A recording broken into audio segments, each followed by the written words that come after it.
जय माँ कामाख्या। आपका बहुत बहुत स्वागत है कामाख्या धाम में। जून माह सिंह राशि 2022 कैसा रहेगा आइए जानते हैं, लेकिन उससे पहले एक नजर डालते हैं मुख्य त्योहारों पर और उन तिथियों को भी जानेंगे जिन तिथियों को हमको कार्य नहीं करना चाहिए, क्योंकि उन तिथियों को अगर हम कार्य करेंगे तो निश्चिततः नुकसान के पात्र बनेंगे और मानसिक तनाव तो होगा ही।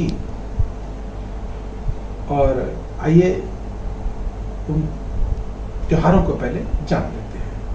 5 तारीख को विंध्यवासिनी माता जी की पूजा, 8 तारीख को दुर्गा अष्टमी या धूमावती माता जी की जयंती, 9 तारीख को गंगा दशहरा है और 10 तारीख को निर्जला एकादशी और 14 तारीख को वट सावित्री व्रत व 15 तारीख को आषाढ़ माह की संक्रांति और इसके अतिरिक्त 30 तारीख को गुप्त नवरात्र प्रारंभ होने जा रहे हैं। और एक महत्वपूर्ण त्योहार जो कि मां कामाख्या से जुड़ा हुआ है, 22 जून अंबुबाची पर्व अर्थात मां कामाख्या रजस्वला होती हैं और वह दिन 22 जून का है। और इस दिन सूर्य देव आद्रा नक्षत्र में प्रवेश करते हैं और बहुत ही आश्चर्यजनक यह दिन है, गुप्त रहस्यों से भरा दिन है, चमत्कारिक दिन है। इस दिन से लेकर के 3 दिन तक मंदिर अर्थात कामाख्या मंदिर व विराट जो दरवाजे हैं उसके वे बंद हो जाते हैं और 3 दिन के बाद खुलते हैं। 3 दिन यह विशेष पूजा अर्चना या यूं कहें कि देश विदेश से जो साधक हैं, तांत्रिक अगौरी हैं, वह अपनी साधना की पुनरावृत्ति करने के लिए मां कामाख्या के दरबार में हाजिर होते हैं और इस 3 दिन बाहर बैठ करके मां का गुणगान, मां की आराधना, मां की साधना और विभिन्न प्रकार की तंत्र साधनाएं वहां पर की जाती हैं। वैसे आप मां कामाख्या से अच्छी तरह से परिचय है ही, बाकी मेरे वीडियो में आप समय समय पर उनके लाभ भी लेते रहते हैं और हम आगे भी आपको इस विषय में जानकारी देते रहेंगे। अगर आपकी कोई विशेष जानकारी है या लेना चाहते हैं तो आप नीचे कमेंट्स बॉक्स में जा करके अपनी जानकारी लिखें कि मैं ये जानना चाहता हूँ। हम आपको मां कामाख्या की कृपा से कोशिश करेंगे कि आपको उसका उत्तर दें।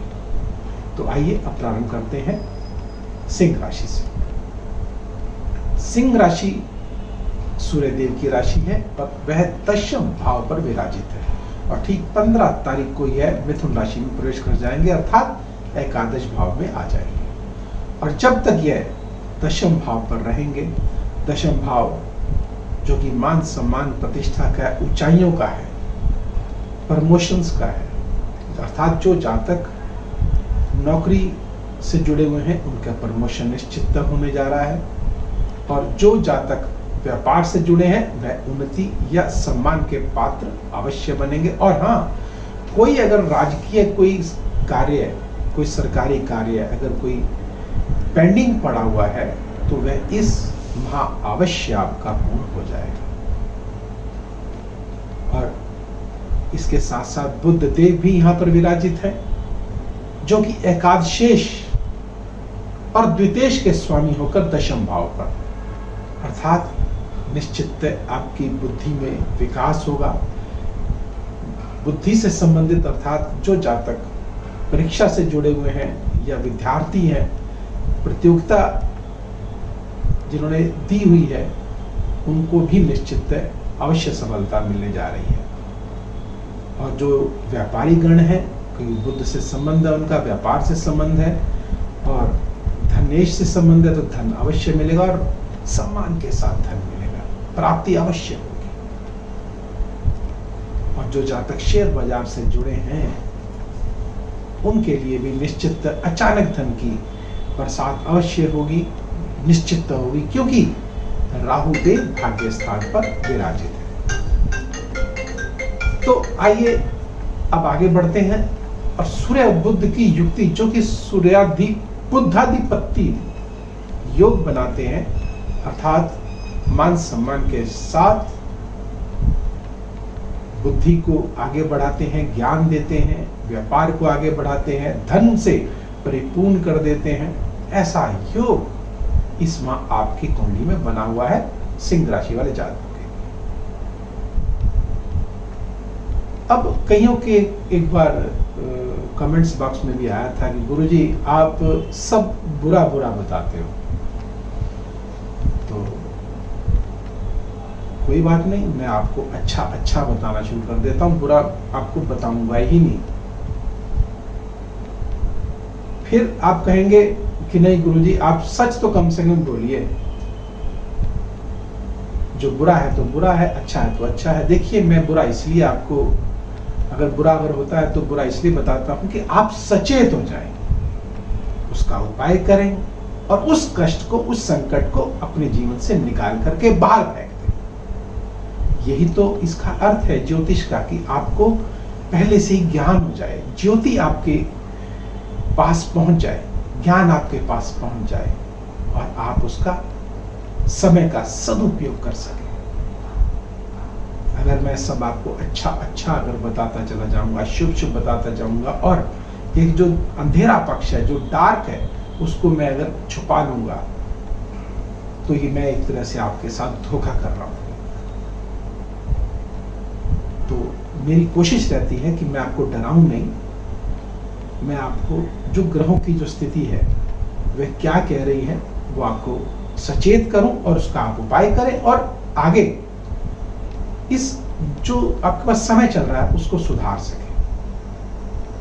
तो आइए चलते हैं, आगे बढ़ते हैं और मैं बात करता हूं राहुदेव की। राहुदेव जो कि भाग्य स्थान पर विराजित है, जो कि धर्म का स्थान है, भाग्य का स्थान है, अर्थात छोटी छोटी आपकी शुभ यात्राएं, धार्मिक स्थल की यात्राएं हो सकती हैं। शुक्र साथ में है तो निस्संदेह किसी स्त्री के द्वारा आपका भाग्य उदय होगा, भाग्य खुल जाएगा आपका। वो बहन हो सकती है, बेटी हो सकती है, बुआ हो सकती है, माँ हो सकती है, अर्थात कोई स्त्री। और अगर आप विशेष जानकारी लेना चाहते हैं कि वो कौन हो सकता है, तो आप अपनी जो मूल कुंडलियां हैं उनके साथ अगर थोड़ा सा इसको जोड़ेंगे तो निश्चिततः आपको प्रकाश और बढ़ेगा आपका। ये निश्चिततः क्लियर हो जाएगा कि वह बहन है, बुआ है, बेटी है, माँ है, दादी है, नानी है, कौन सी स्त्री है, बाहरी स्त्री है या घर की है। तो वीडियो खैर बहुत लंबा होता चला जा रहा है, हम विषय से काफी अब हट रहे हैं, तो आइए अब विषय पर आते हैं। हम अब बात करते हैं बृहस्पति देव। बृहस्पति देव जो कि सुखों के कारक है, अपनी ही राशि में अष्टम भाव पर विराजित है, और अष्टम भाव जो कि पीड़ा का भाव होता है, धोखे का भाव होता है। तो कोई ज्ञानवान व्यक्ति आपको धोखा दे सकता है, फिर कहेंगे कि आपने बुरा बता दिया। जब यहां बैठे हैं तो निश्चित सुखों में कमी होगी और कोई आंतरिक पीड़ा भी हमको सता सकती है। मंगल देव यहां बैठे हैं तो आप वाहन बड़े सोच समझ कर चलाइएगा, और ऐसा आपके साथ अर्थात अनहोनी घटनाएं ना घटे, इसके लिए क्या किया जाए उपाय को भी बताऊंगा। लेकिन आइए पहले उन तारीखों को नोट कर लेते हैं जिन तारीखों को हमको कार्य नहीं करना या टाल देना चाहिए। वह 3 तारीख, 4 तारीख, 12, 13, 21, 22 और 30 तारीख भूल कर भी तिथियों को कार्य ना करें। अगर करना भी पड़े तो माँ का मक्खा का एक छोटा सा उपाय अवश्य करिएगा। लेकिन उससे पहले घरेलू उपाय बताता हूं कि घर पे जो भी आपके बुजुर्ग हों उनके आप चरण स्पर्श करके अपने कार्य को प्रारंभ कीजिएगा। माँ कामाख्या की कृपा से आपके कार्य अवश्य बनेंगे। और हाँ, अगर आप कोई विशेष उपाय करना चाहते हैं तो सिर्फ एक पंचमुखी रुद्राक्ष को लीजिएगा और उस पर जो है काम्या सिंदूर लगाइएगा और एक गुलाब की पंखुड़ी आप अवश्य साथ में रखें और अपने सिर के ऊपर से 7 बार घुमा करके वह माँ दुर्गा के मंदिर में रख के आ जाइएगा और अपनी प्रार्थना में लगाइएगा। निश्चित इस माह को आप मंगलमय और चमत्कारिक रूप देकर के अपने भाग्य को उन्नत बना सकते हैं। अगर आपको यह वीडियो पसंद आया हो, लाइक करें, सब्सक्राइब करें और बेल बटन को अवश्य दबाएं, जिससे अगला वीडियो आपके पास सबसे पहले पहुंचे और आप महत्वपूर्ण मां कामाख्या की जानकारियां हमसे ले सकें। तो अब मुझे दीजिए आज्ञा। जय मां कामाख्या।